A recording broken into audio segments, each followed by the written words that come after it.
Hey, Fit Like YouTube, welcome back to another episode of Dead Man's Chest. Okay, first off, I apologise that this episode was a wee bit late. I did say it would come out once the previous video hit 500 views. Took a while to get there, and just quite a lot's been happening, and I'll get into that and explain the reasons why this video's taken so long. But secondly, you don't need to adjust your screens. I am actually talking and it is actually black screen, so there's nothing wrong with your device or TV.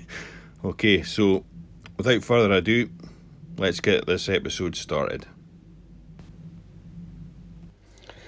So here we are. This is like my best friend in the world, Diesel. A lot of you will know him. He's been on the episodes and on the channel from the start. He's 14 years old, and unfortunately he passed away. Needless to say, I'm absolutely gutted. This was the last night that I had him. This is his usual spot, as a lot of you will know. He was always on my lap.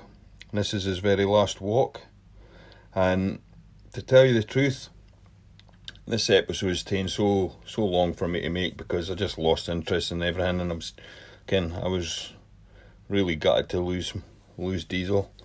Helped me through my PTSD and my accident and everything, and I miss him to bits. And here's him giving me some snuggles. Really gutted that he's gone now, and I'm totally lost without him. And having to put down your dog is just like the hardest thing ever. It took quite a while to get over it, and people that don't have dogs just want to get it. But honestly, yep, I miss them a bit. And yeah, so just kind of lost interest in the tank because of it. And you didn't realise how much you miss him, and you didn't even see him getting old, Ken, because he's been with me all the time. You just didn't even notice. You didn't even think that your animal's getting old, and for one day, that's it. So anyway, rest in peace, Diesel. Love you to bits, and I'll see you on the other side. Goodbye, my friend.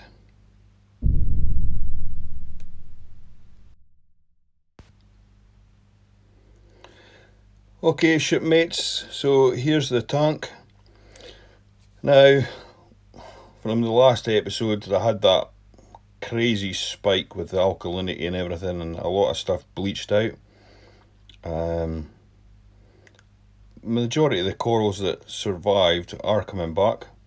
However, you can see like I've just totally neglected the tank, so I need to give the glass a good clean scrub.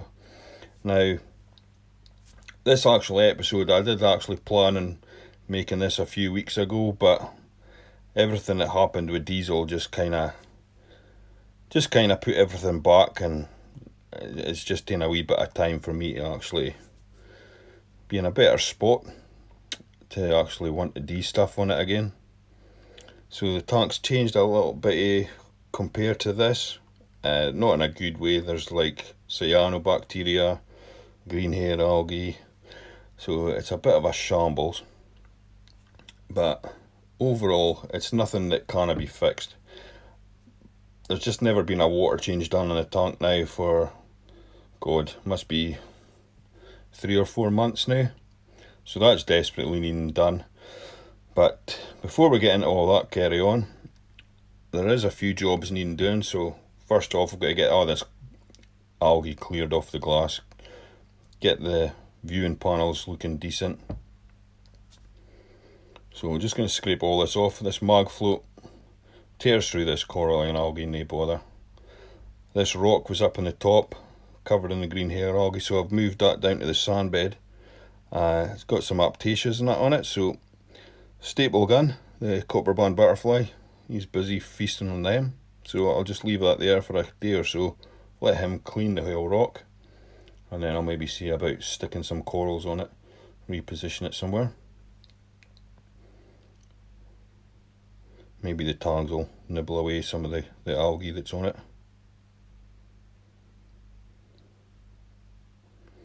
Just kind of hoping you would maybe see staple gun eating it. But no, so here's the clownfish, and in the process of laying eggs. Now this glass tile, working a treat, like they're constantly laying every couple of weeks now. As soon as one lot's hatched and away, a few days later, boom, they're straight back at it again, so that's really good.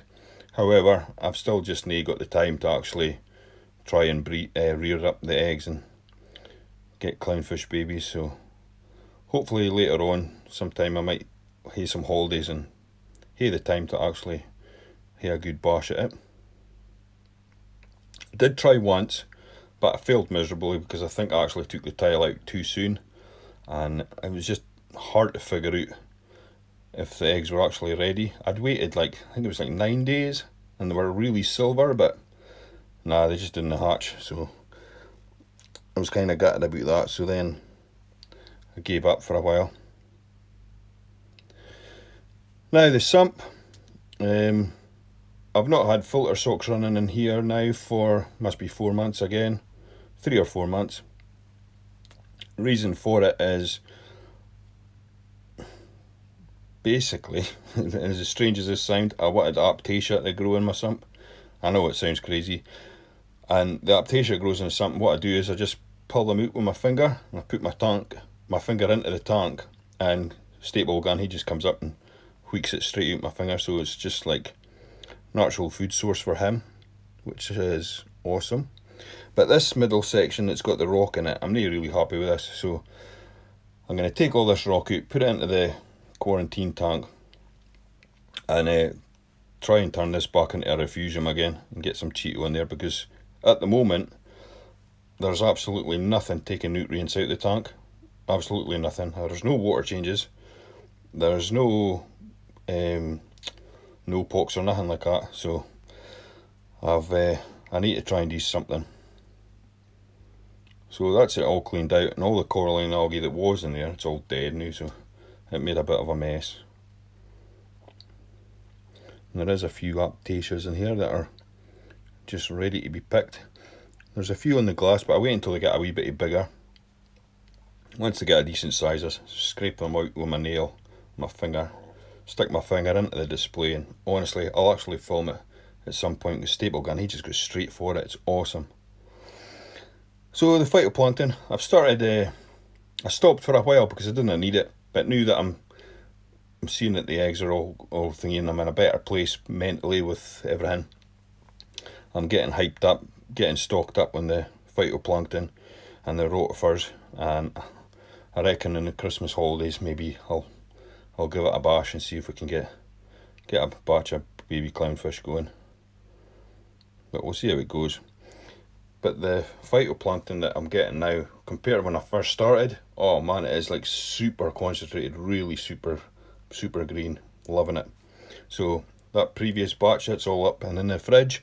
I've split it, and I've got another 2 bits going now, and still like another 3 days to go, and it's already like a really dark, rich colour. So this will be ready in another 3 days, and I'll just split it and keep doing the same again until I get plenty of it, because it's amazing how much phytoplankton the rotifers go through.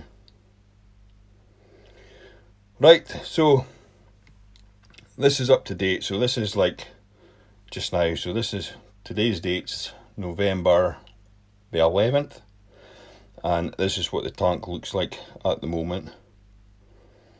So I'll give you a wee quick tour. The zoanthids are going crazy, doing pretty good. The gorgonian that was suffered when the alkalinity spike, it's recovered fully. And everything else is looking pretty good. The clownfish, they've laid more eggs again. And these ones are getting pretty close to actually hatching. Starting to look a bit silver. But I need to give this glass a clean. Coralline algae starting to grow in it and all sorts.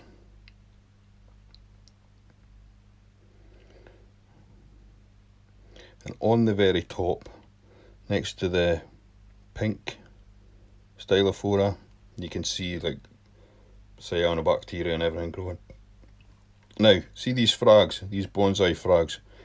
What I'm going to do is, I'm going to do a wee competition, and because I've had them in here for so long, they've actually grown into one another. So there was 4 frags, there's now basically 2 frags because they've just joined together. So what I'll do is I'll do a wee competition for people in the UK, and at the end of this video I'll give you the question. You answer the question, just put in the description on this video your answer, and I'll draw the winner on the next episode. And if you're in America, obviously I can't post corals to you, but you can still enter the competition. And what I'll do is I'll send you out some dry goods, maybe a mag float, a flipper magnet, algae cleaner, some food, a JD care package, basically just something, so at least people from different countries that I can't post corals to, at least you're not going to miss out on something. So that's what I'll do. So here you can see the cyanobacteria next to the Bali slimer and that. And that acro that we had on the right hand corner that bleached out and died, I lost a whole lot. This is the actual piece that survived, and it's growing really nice. So really happy about that. The purple stylo, it's grown big style compared to what it was like. And it's got like a really nice form to it, so I'm happy with that. And like I say, pretty much everything's doing alright considering how much I've neglected the tank. I'm quite amazed really. And that gorgonian that appeared from God knows where, it's growing. Once it gets a decent size I might actually remove it for there and stick it somewhere else. But at the moment it's happy. The green Monty Cap that was completely bleached out white, it's starting to get its green back, so that's good. And I've stuck this coral on here just now, this deep water coral, but I'm not happy with its position, so I need to sort that out at some point. The Duncans are absolutely loving this side of the tank, and I've noticed some of the green chromies they're actually set up home inside the coral, so it's hard to see. I don't even care if you can see it. I can see them, but right in this little hole here there's one of the green chromies. He kind of hides in there, comes out at feeding time. And pretty much what everybody worries about with chromies is they all fight and end up killing one another off. That's never happened to me, but they've all kind of got their own little space, and I can see one of them who keeps getting to the wrong place, keeps getting a good kick in, like, so hopefully he doesn't kick the bucket. But he's doing okay so far, so he might be alright. The Cataphilia elegans coral is doing fantastic, and this is quite late at night just now. It's like 8 o'clock at night, so everything's kind of wrapping down. But I'll add a wee bit of footage so you can actually see that Cataphilia, and it's just a monster. It's like, it looks like Hulk, just really puffed up and awesome looking.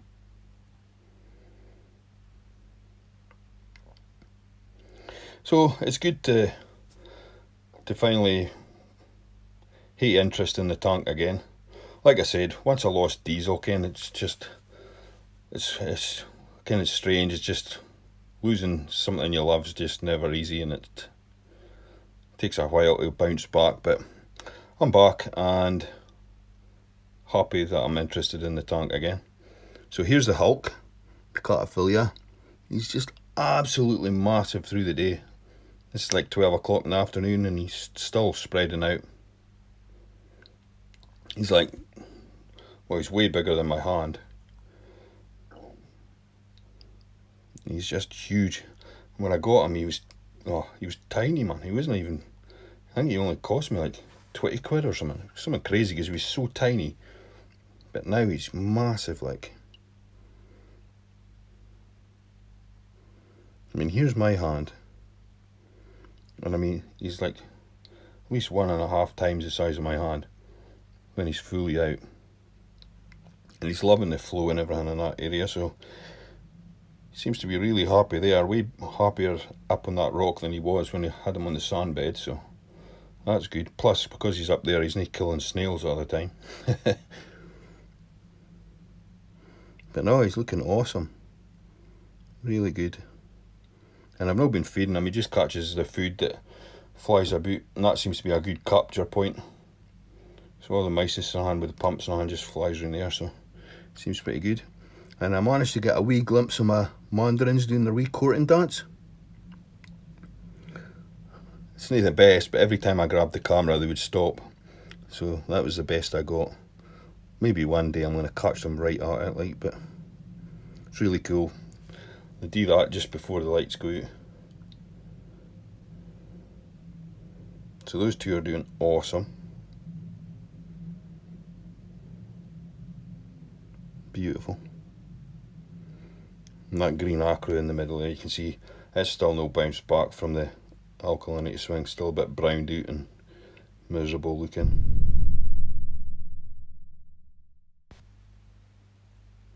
Okay, shipmates, competition time. So all you have to do to have a chance of winning some dry goods, if you're in a different country, or if they're in the UK and you'd like the chance to win one of these bonsai SBS frags, you've just got to answer one simple question. You also have to be a subscriber to the channel. If you're not a subscriber to the channel, you will not be entered into the competition. Like this video and you'll have a chance of being all the correct entries will be put into a random generator, and we'll draw out the winners for the next episode. But here is the frags. Like I said, there was 4, but there is now 2 because they've kind of fused together, so there'll be 2 chances to win one of them, and that's the mother colony, as you can see.